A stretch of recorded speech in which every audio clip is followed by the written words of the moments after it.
Você já sentiu que algo sagrado dentro de você foi destruído? Como se uma parte da sua alma, que antes brilhava com fé, esperança e propósito, tivesse sido apagada. É sobre isso que esse vídeo fala, sobre o dia em que o lugar mais sagrado de um povo foi queimado. Quando Deus pareceu se calar, quando a glória que habitava entre os homens partiu e deixou para trás só cinzas, dor e silêncio.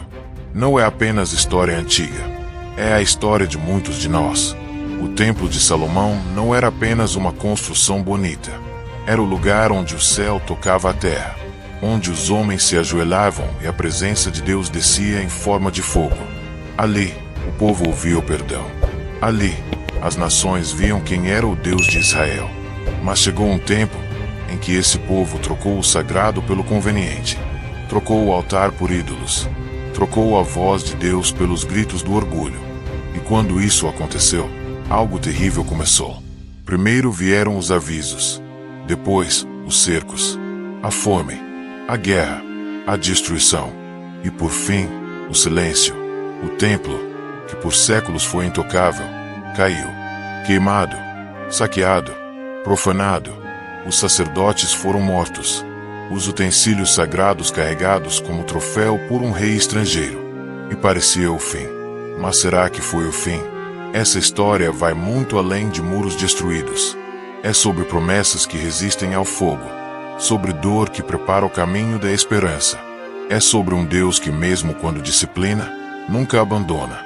E mesmo quando tudo parece perdido, Ele ainda guarda o que é santo. Ainda protege o que um dia será restaurado. Hoje, eu quero te levar por essa jornada, do ouro ao pó, da glória ao exílio, da dor à promessa.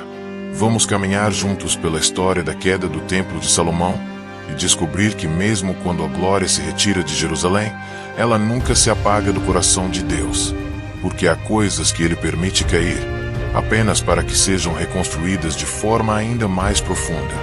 Fica comigo até o fim, porque essa história pode ser muito mais parecida com a sua do que você imagina. Ele não era apenas um rei.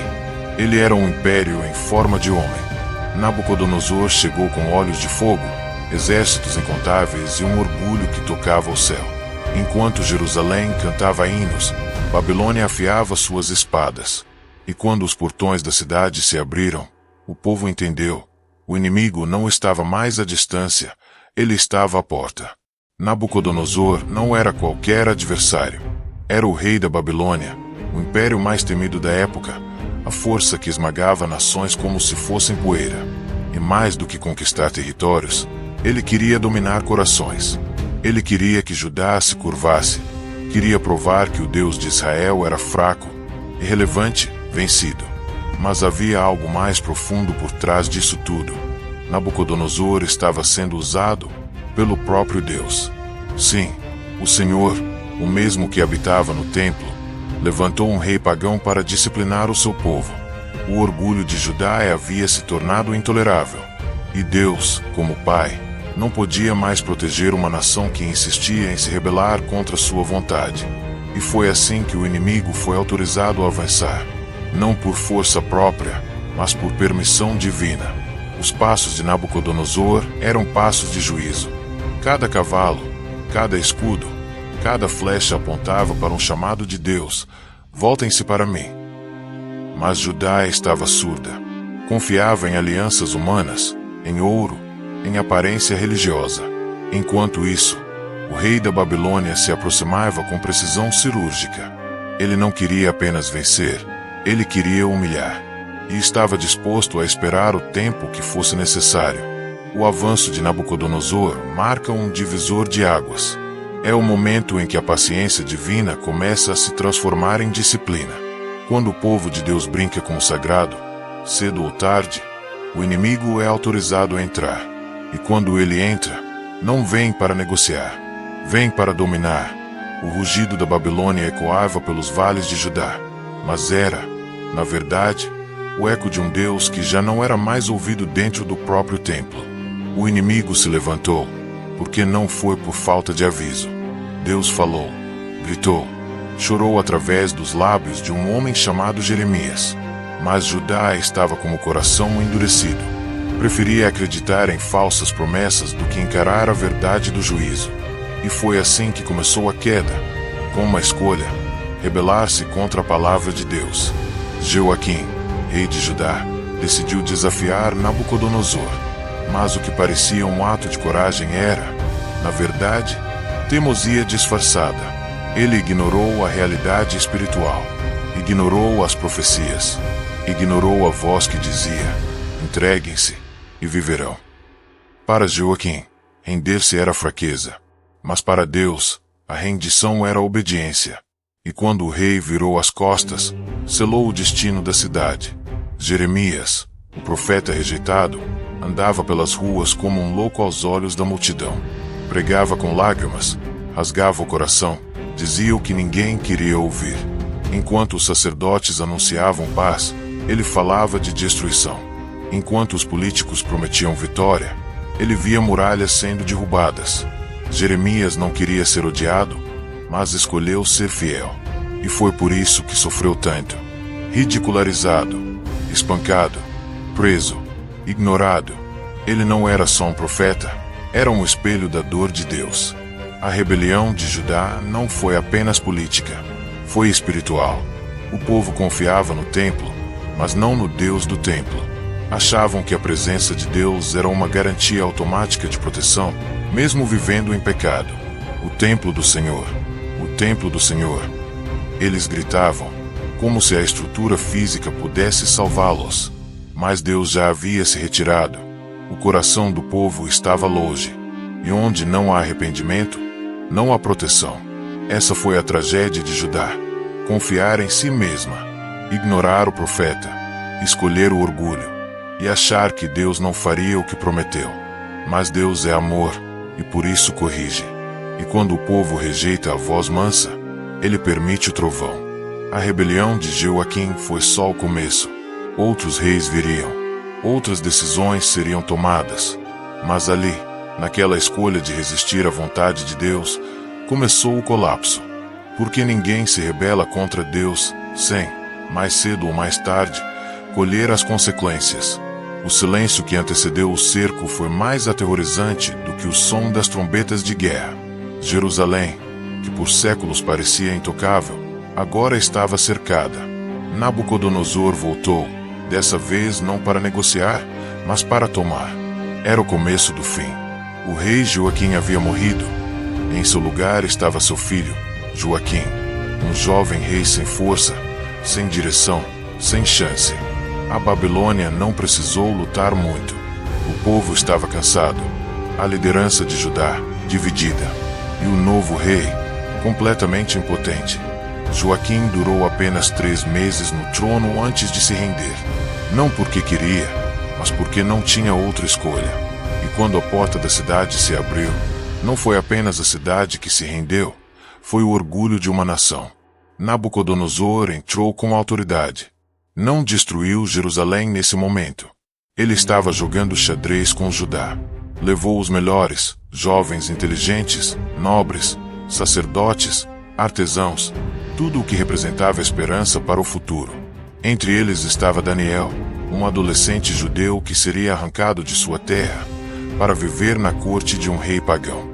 Nabucodonosor sabia, para destruir uma nação, não era preciso apenas derrubar muros. Bastava roubar seus filhos. E então ele colocou no trono Zedequias, o último fio de governo em Judá. Um rei escolhido pela Babilônia, não por Deus. Um fantoche, uma marionete, um homem que teria a chance de mudar o rumo da história, mas escolheria repetir os mesmos erros. O primeiro cerco foi como uma ferida aberta, mas ainda não mortal. Deus ainda estava dando tempo. Ainda havia chance de arrependimento. O povo foi humilhado, mas não destruído. Ainda dava para voltar atrás. Mas Judá não entendeu. A rendição de Joaquim foi vista como fraqueza. O domínio babilônico, como algo passageiro. E o povo, ao invés de se quebrantar, começou a planejar mais rebelião. Era como se a dor não tivesse ensinado nada. Como se a misericórdia tivesse sido desprezada. O primeiro cerco mostrou que Deus estava no controle. E também revelou que o povo ainda não havia aprendido. O juízo tinha começado, mas o pior ainda estava por vir. Zedequias não era um tirano, mas também não era um homem de coragem. Era alguém dividido. Sabia o que era certo, mas não tinha força para fazer. Tinha a chance de mudar o destino de uma geração, mas preferiu agradar aos homens em vez de obedecer a Deus. Foi o último rei de Judá, e talvez o mais trágico, porque teve luz, mas escolheu as sombras. Jeremias, o profeta, continuava falando. A mensagem era clara: renda-se ao rei da Babilônia e viverá. Desobedeça, e a cidade será queimada. Deus ainda estava estendendo a mão. O tempo da misericórdia ainda não tinha acabado. Mas Zedequias era prisioneiro do medo. Temia o povo, temia os nobres, temia ser visto como fraco. E nessa confusão de vozes humanas, abafou a única voz que vinha do céu. A traição foi sutil, mas fatal. Em segredo, Zedequias buscava Jeremias, queria ouvir a verdade. Mas em público, seguia o conselho dos príncipes corruptos. Decidiu se rebelar contra a Babilônia, rompendo a aliança com Nabucodonosor. Era uma decisão política, mas, espiritualmente, era um grito de independência contra Deus. Porque quem havia colocado Nabucodonosor naquele lugar não era apenas estratégia militar, era juízo divino. Então começou o cerco final. A Babilônia veio com toda a sua força. Fechou os portões da cidade, cortou os suprimentos, deixou o povo à fome, à doença, ao desespero. Mas Zedequias, ainda assim, não se rendeu. Mesmo vendo a morte nos olhos das crianças, mesmo ouvindo o choro das mães, mesmo sentindo a presença de Deus se afastando, ele resistia. E essa resistência não era coragem, era orgulho disfarçado. A tragédia de Zedequias foi essa. Ele ouviu a verdade, mas não obedeceu. Teve oportunidades, mas não se dobrou. No fim, tentou fugir como um covarde. Foi capturado. Seus filhos foram mortos diante de seus olhos. E logo depois, seus próprios olhos foram arrancados. Ele foi levado acorrentado para a Babilônia, o último rei de uma nação que preferiu desobedecer a se humilhar. Zedequias representa todos nós, quando sabemos o que Deus quer, mas preferimos o que nos parece mais seguro. E nesse caminho, muitas vezes, perdemos tudo o que tentávamos proteger. Foram 30 meses. 30 meses de medo, fome e espera. O cerco final de Jerusalém não foi apenas uma guerra militar, foi uma sentença espiritual. A cidade santa, que já foi palco de milagres, agora se tornou um cativeiro a céu aberto. Os inimigos estavam do lado de fora, mas o verdadeiro colapso acontecia por dentro. Dentro das casas, dentro das muralhas, dentro dos corações. Nada mais entrava, nenhum grão de trigo, nenhuma gota de água limpa. A fome corroía tudo. O couro das sandálias virava comida. A cinza virava tempero.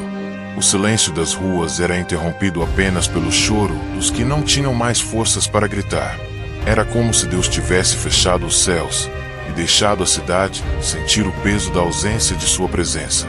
As promessas que antes davam segurança agora pareciam distantes. Somos o povo escolhido, diziam. Temos o templo. Mas o templo estava cercado, calado, impotente. E o povo que um dia dançou diante da arca, agora rastejava por migalhas. O cerco não poupou ninguém. Nem os nobres, nem os profetas, nem os sacerdotes.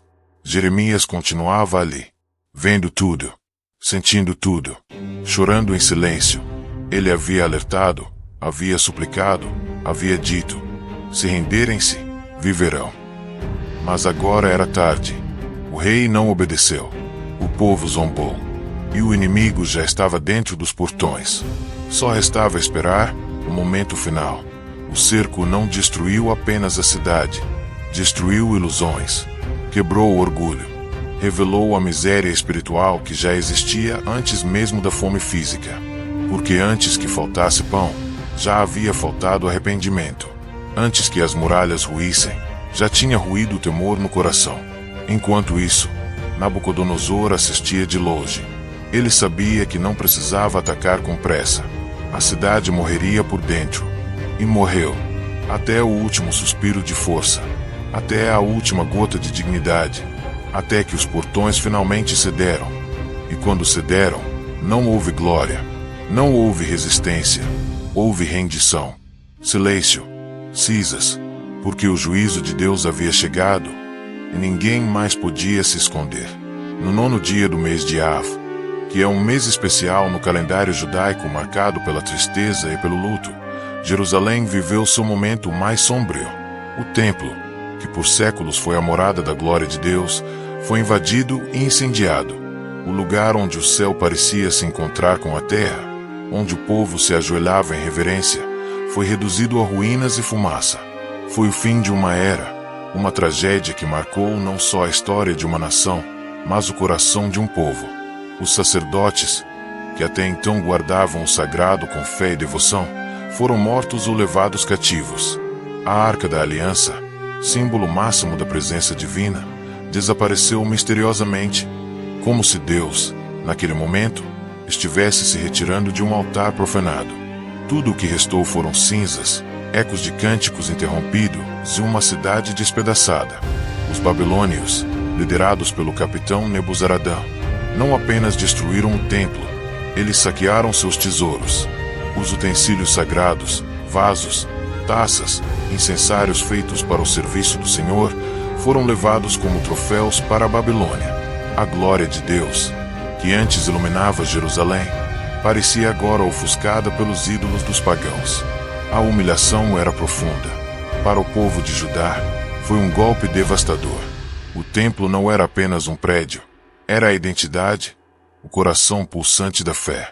Ver aquele lugar sagrado em chamas, ouvir o crepitar do fogo consumindo os altares, foi como ver a alma da nação se partir em pedaços. Muitos ficaram sem chão, sem esperança, achando que tudo estava perdido. Mas o que parecia o fim, não era o fim definitivo. A destruição do templo revelou a gravidade do pecado, a consequência da rebelião e a justiça de Deus. Era uma disciplina dolorosa, mas necessária para preparar o caminho para um novo começo.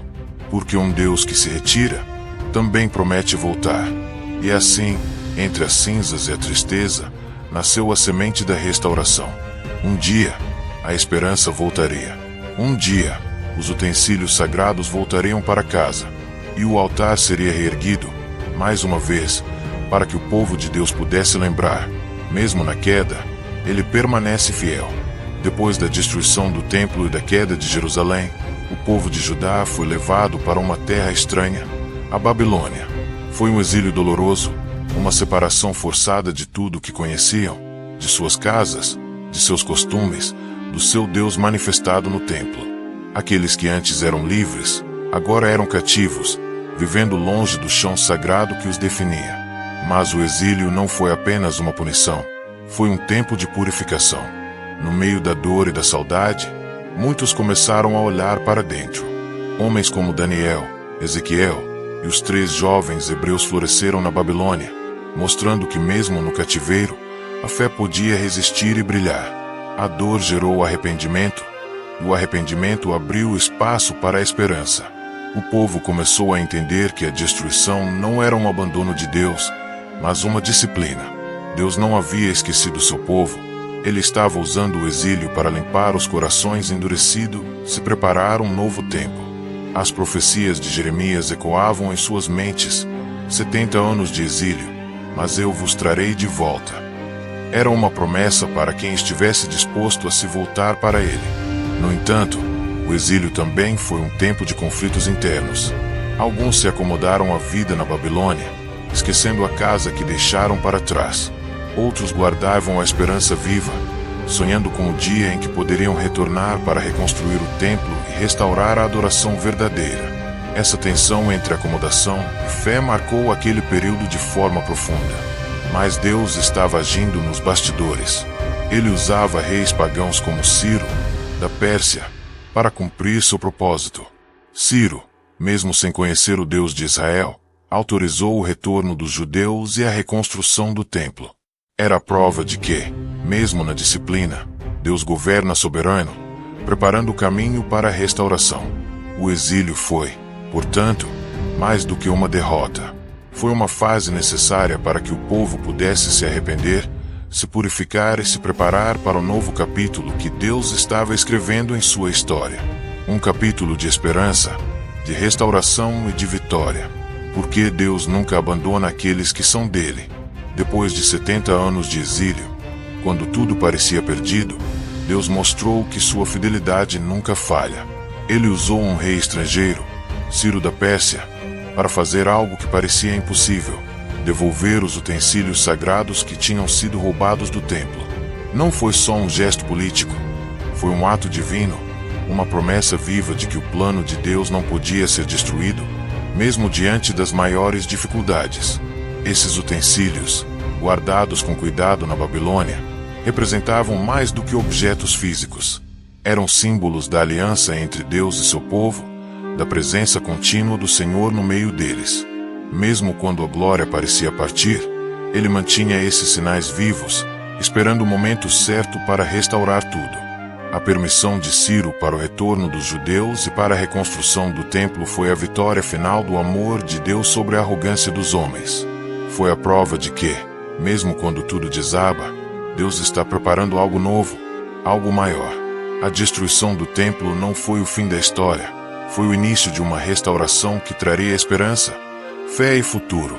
Essa restauração nos lembra que a dor e a derrota podem ser temporárias, que a perda pode abrir espaço para o recomeço, que Deus pode transformar ruínas em um altar onde a glória volta a brilhar, porque a fidelidade de Deus é maior que qualquer crise, maior que qualquer inimigo, maior que qualquer queda.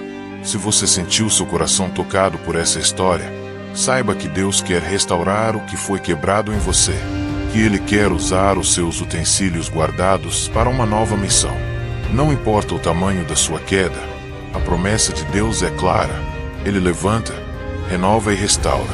Agora, se essa mensagem fez sentido para você, se tocou sua alma e acendeu uma esperança, eu te peço, inscreva-se no canal, deixe seu like e compartilhe esse vídeo com alguém que precisa ouvir essa verdade hoje. Ajude a espalhar essa palavra que transforma vidas. Não fique parado. Seja parte dessa jornada de restauração. Volte ao altar, levante os olhos e confie.